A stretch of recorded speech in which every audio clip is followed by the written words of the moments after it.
Eu acho que seria desonesto da minha parte dizer, nesse segundo artigo, Psicologia, do livro da Fernanda Fúria, Psicologia da Inovação, dizer que eu estou analisando o livro dela. Eu ainda não entrei no livro.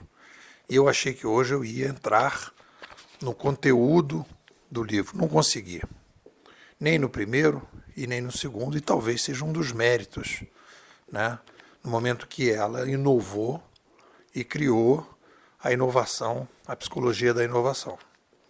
O problema que a gente tem é que a gente está vivendo hoje algumas crises e a gente não se dá conta disso.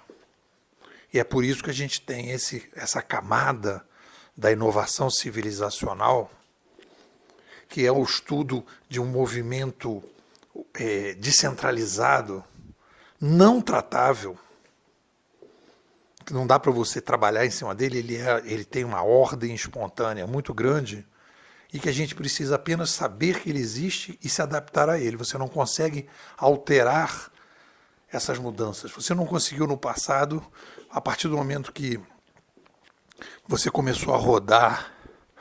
Eu me lembro lá do filme do Lutero, que você começa a rodar as ideias do Lutero e distribuir a cavalo. Tem uma cena no filme que acontece isso. O cara arranca as ideias do Lutero da porta da igreja. O cara fala: o que você está fazendo? Está maluco? Não, espera, você vai ver. Aí manda rodando. Era o TikTok da época, era o WhatsApp da época. E aí você começa a rodar, circular as ideias do Lutero. E a partir dali você não consegue. O movimento começa a se descentralizar. E o cara que ia lá coletar os impostos para a igreja, né, convencer as pessoas a dar dinheiro para fazer as coisas que a igreja queria fazer, e as pessoas passaram a não dar mais o dinheiro. Caiu a coleta. O cara fala: pô, esse desgraçado do Lutero. Mas não era o Lutero que é um desgraçado. Além do Lutero ser, entre aspas, o desgraçado, a mídia, a nova mídia.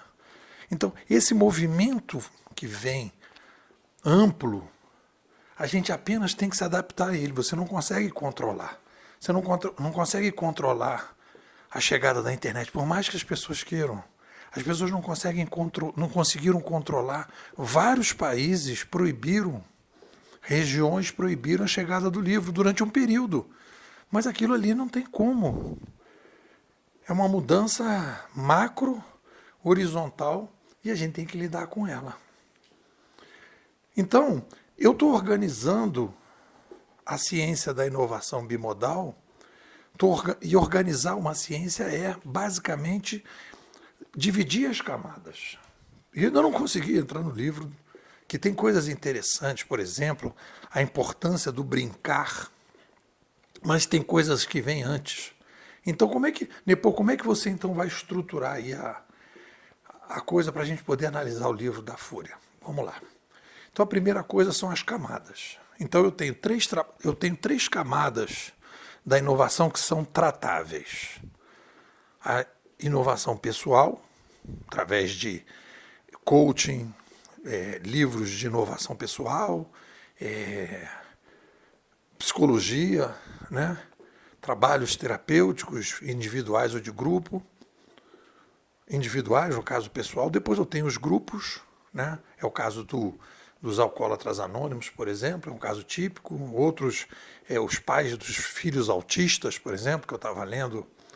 Ela, inclusive, fala de uma tia dela que teve um filho autista, criou uma comunidade de pessoas que lidam com os autistas e tal. Então, isso é um exemplo de inovação grupal.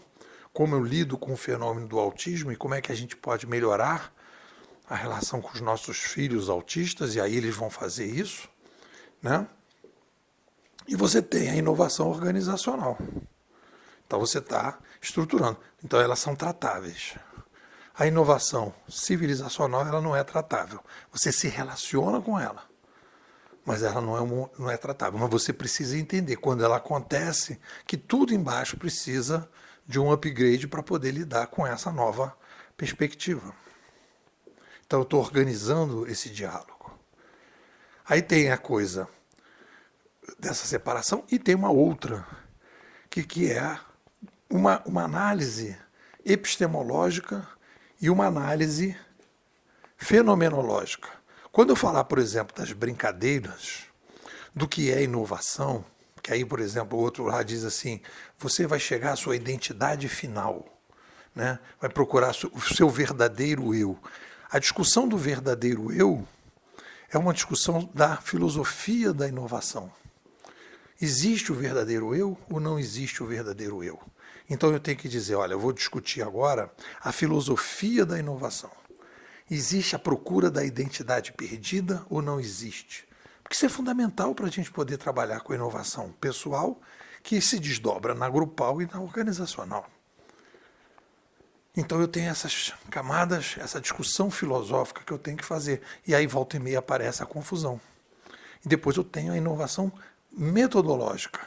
No momento que ela sugere, vamos aumentar as brincadeiras para as crianças, vamos, e aí o Google coloca lá uma mesa de ping-pong para as pessoas jogarem ping-pong no trabalho, hoje é uma característica, né, desses ambientes das novas organizações, eles estão indo nessa direção da metodologia para estimular ambientes mais inovadores.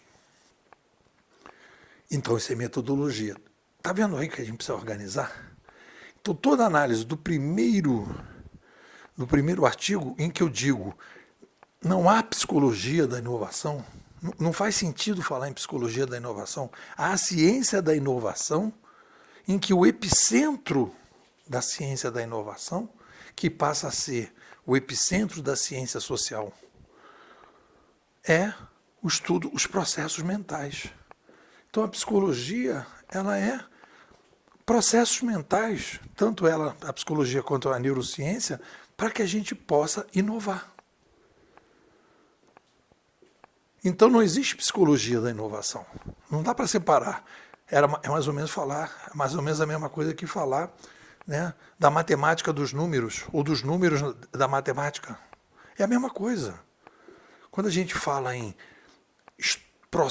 o estudo dos processos mentais, dentro de um conceito de ciência ativa, aquela ciência que quer ajudar as pessoas a viver melhor, eu tenho, então, a necessidade de trabalhar com inovação, processos mentais, para eu ajudar as pessoas a inovar. Estamos organizando, estamos estruturando a ciência da inovação, especificamente a ciência da inovação bimodal.